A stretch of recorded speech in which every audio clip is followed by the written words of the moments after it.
Je m'appelle Alison King, je suis l'ambassadrice du Royaume-Uni ici au Nord Kivu.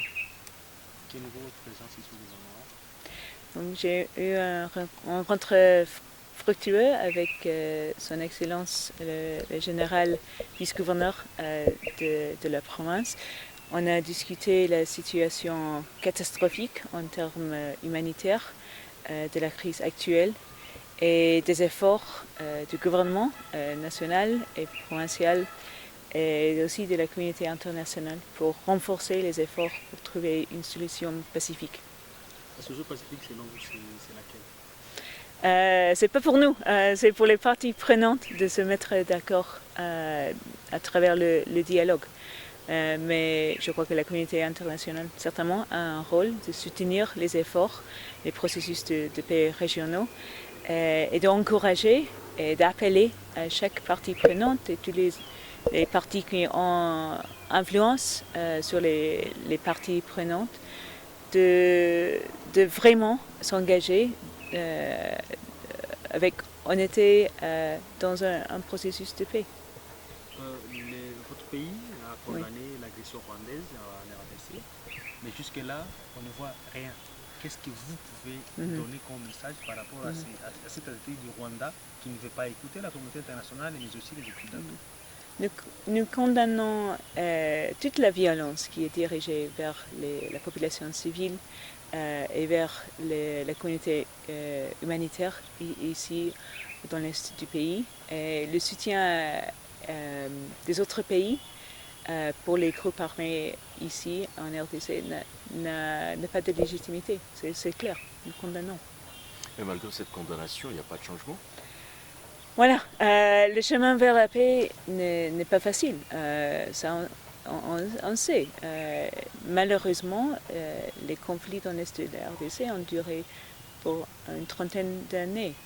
Donc je ne crois pas qu'il y ait une solution de 3 jours, ni 3 semaines, ni 3 mois, mais la population de l'Est de la RDC mérite une paix durable, un développement économique et social et un avenir meilleur. Et le Royaume-Uni s'est engagé et restera engagé dans la recherche d'une paix durable.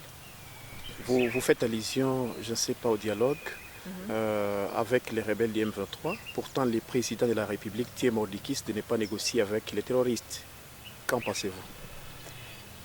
Donc, le président a clairement exprimé des préconditions. Je ne sais pas s'il y a eu une réponse directe, mais ce qu'on sait au Royaume-Uni, avec notre expérience dans le conflit de l'Irlande du Nord, est qu'éventuellement, les combattants doivent trouver une solution pour avoir un dialogue franc et ouvert.